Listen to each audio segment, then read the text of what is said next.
안녕하세요. 오늘은 부리그 팬 여러분들이 깜짝 놀랄만한 소식을 들고 왔습니다. 바로 그 선수의 컴백 소식인데요. 과연 어떤 이야기가 기다리고 있을지 지금 바로 시작하겠습니다. 재밌게 보실 준비되셨다면 구독과 좋아요 잊지 마세요. 흥국생명이 이번에도 팬들을 깜짝 놀라게 만들었습니다.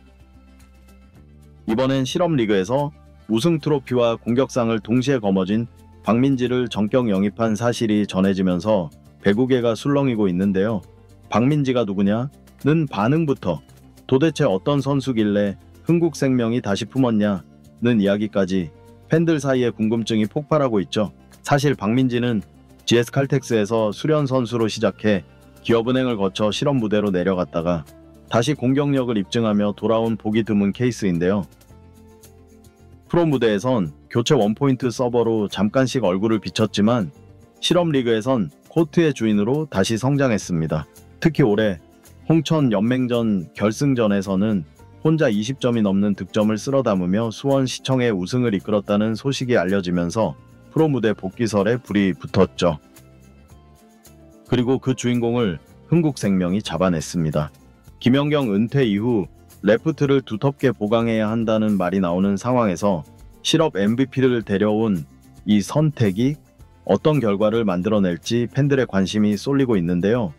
박민지는 과연 어떤 선수이며 흥국생명은 왜 이 선수를 영입한 것인지 관련 내용 빠르게 전달해 드리겠습니다. 박민지는 처음부터 화려했던 선수는 아니었습니다. 2017년 드래프트에서 GS칼텍스의 수련 선수로 입단하며 V리그 무대에 첫 발을 내디뎠죠. 수련 선수라는 건 정식 선수 등록조차 안 된 상태라 정규 시즌에 코트에 나설 수 없고 팀 훈련과 꾸준히 일을 도맡아야 하는 자리였습니다. 하지만 박민지는 그 속에서도 기회를 놓치지 않았죠. 2018년 GS칼텍스 정식 선수로 등록된 뒤 코보컵에서 데뷔전을 치렀는데요. 그 경기에서만 15득점, 이어진 다음 경기에서도 12득점을 기록하며 기자투표로 라이징 스타상을 받았습니다. 당시 강소휘, 이소영 등 쟁쟁한 선배들과 함께 레프트 라인을 지켰다는 사실만 봐도 가능성이 충분했던 선수였죠.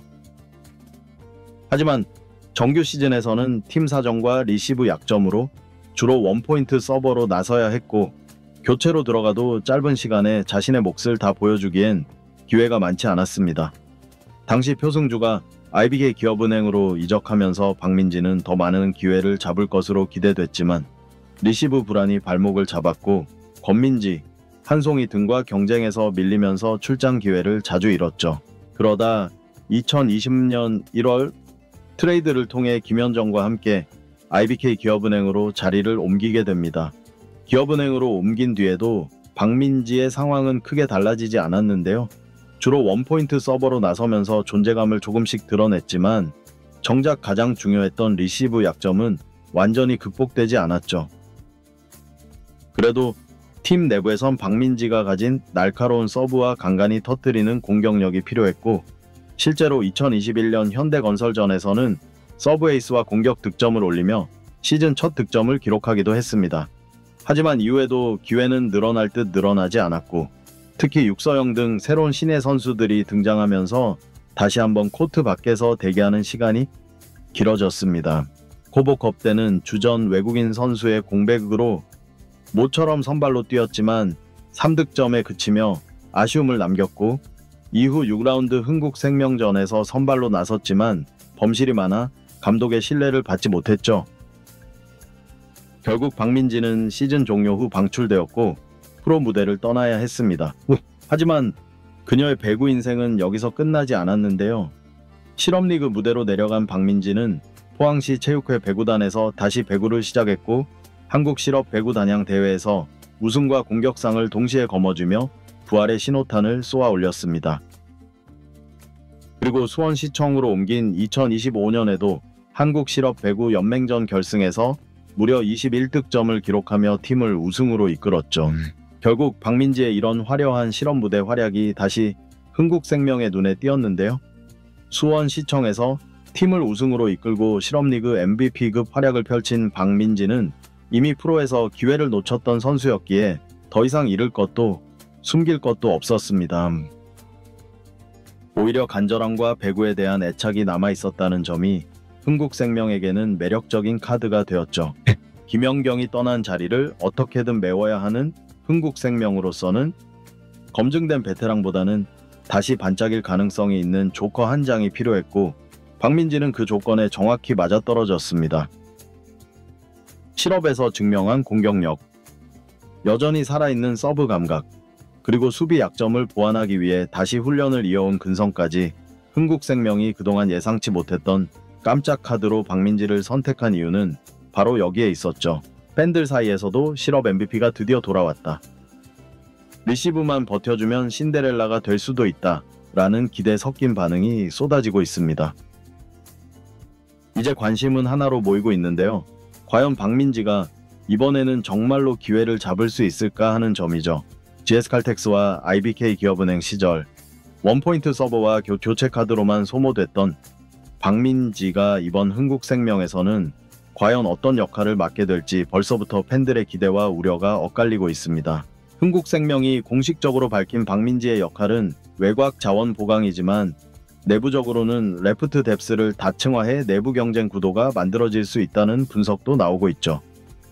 이 과정에서 박민지가 리시브 약점만 어느 정도 지원하면 언제든 깜짝 선발로 코트를 밟을 가능성이 있다는 이야기까지 나오고 있습니다. 실업에서 증명한 스코어링 능력과 승부사 기질이 이번에는 제대로 터질 수 있을지 이제 모든 시선은 박민지에게 쏠려 있죠. 박민지가 이번에 흥국생명 유니폼을 입고 다시 프로 무대에 서게 된 배경에는 분명 구단의 계산이 깔려 있습니다. 흥국생명은 김연경 은퇴 이후 외곽 자원 운영이 만만치 않은 상황이었고 정윤주 같은 신예가 급성장하고는 있지만 기존 선수들에게 전적으로 의존하기에는 긴 시즌이 버겁다는 분석이 많았죠. 박민지는 실업 리그에서 이미 우승 트로피와 공격상을 가져가며 득점력이 살아있다는 점을 스스로 증명했는데요. 물론 아직 리시브와 디펜스는 약점으로 꼽히지만 원포인트 서버로만 쓰이던 시절과 달리 이번에는 자신이 직접 만들어낸 공격 찬스를 마무리할 수 있다는 기대치가 붙고 있습니다. 실제로 흥국생명 내부 관계자들도 박민지가 기존 선수들과 똑같은 선상에서 경쟁할 기회를 줄 거라고 언급하고 있는데요. 시즌 후반으로 갈수록 박민지의 한 방이 필요해질 수도 있다는 겁니다.